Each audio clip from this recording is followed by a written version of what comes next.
Hi, I'm Mirinda Jean Kossoff, and I live in a community between Pittsboro and Chapel Hill. My friends and everyone call me Mirinda, though my parents called me Jean. I'm here today to read to you from my new book, The Rope of Life, a memoir. It's a book about a father-daughter relationship, about split heritage and divided loyalties. So I'm just going to jump right in and start with the first bit that I want to read to you. It's a little bit about my father, who was a World War II hero, a fighter bomber pilot. My father, named Hugo on his birth certificate, was both the bright, restless, resourceful New York Jew with a wide open future, and Dr. Hugh Kossoff, the settled dentist and family man who married a Southern countrywoman and became a deacon in a Southern Baptist church. He was Hugo, a man with Russian roots and exposure to high culture, and Hugh, the good old boy in his frayed flannel shirt, a wad of tobacco tucked into his cheek, cradling a shotgun and crouching in a duck blind before dawn on a Saturday morning.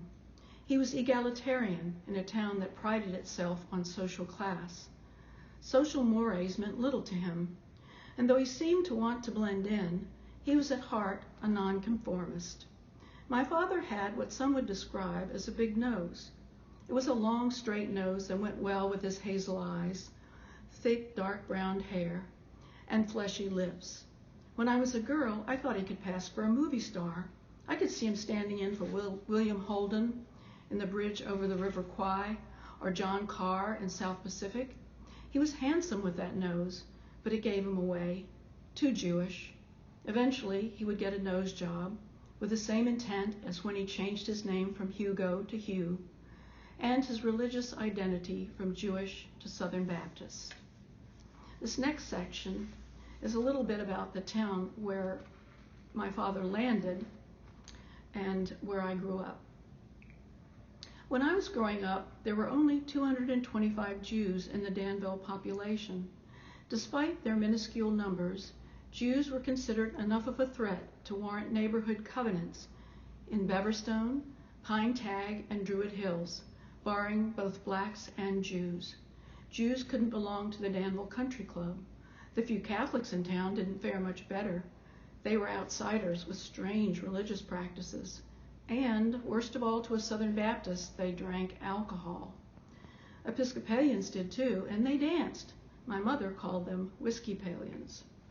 Danville, city of churches and the last capital of the Confederacy, was also a town that brutally put down demonstrators, peacefully protesting during the Civil Rights Movement when I was a young teen. Though not as well known as Birmingham or Selma, Danville made the national news by deploying water cannons and nightsticks to injure innocent protesters kneeling to pray. Stuart Grant, the female owner of Danville's daily paper, The Register and Bee, was a staunch segregationist who chose not to cover what would become known as the Danville movement. And this next little section has to do with my father's slow unraveling, which occurred over a number of years. My mother phoned me at work in Chapel Hill. "Your father has had some kind of psychotic reaction to the pain medication they gave him after his back surgery," she said. "The nurse told me he broke his water glass and was threatening her with it, and then tried to slash his wrists. She went to get help, and when she got back with the orderlies, your father was trying to jump out the window. They had to restrain him." "Oh my God, Mom, what do you need me to do?" "You have to leave Danville right away," she urged. "I've got the flu and I can't get to the hospital. I need you to find out how he is and take care of things." During the hour-and-a-half drive from Chapel Hill, I had plenty of time to imagine what I might find when I got to Danville Memorial Hospital, and to dread it. When I arrived at his hospital room, my father was anchored to his bed, a ghostly white figure, his arms bandaged across his chest as if he were wrapped in a shroud and being prepared for burial. I knew the white binding was a straitjacket, though I'd never seen one before. I knew what a straitjacket meant. As I walked across the gray institutional tile floor to his bed, my legs went rubbery and my veins felt full of hot wax. Dad's eyes swept the room, not taking me in. His crew cut looked moth-eaten, his forehead beaded with sweat.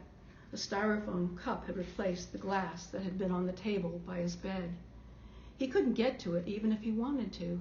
He couldn't do anything but move his head from side to side. He was saying something in quick, jerky phrases. At first, I couldn't make it out because he was panting as if he were running and trying to talk at the same time. Then his words became clear. "I can't get away from them, can't run fast enough," he gasped. "They're calling me a dirty Jew. They're going to castrate me. My God, they're going to get me." His arms were working inside the restraints. "Dad, Dad, it's okay," I said, reaching out to wipe his forehead with a Kleenex I grabbed from the box on his bedside table. He eyed me like some wild animal ready to gnaw off its leg to escape a trap. I groped for words, anything that might interrupt the terrible scene unfolding inside his head. "Dad, you're dreaming. It's me, Jean. I'm with you now. You're okay. No one is going to hurt you." But wherever Dad was, I couldn't reach him. He didn't know me. He was still in the street, running for his life. And the last section I'm going to read to you is actually the last few paragraphs of the book. To give you a little bit of history about this last chapter, I'll tell you that on the Christian side of my family, there were ashes from the Dachau death camp, hidden away safely for 60 years.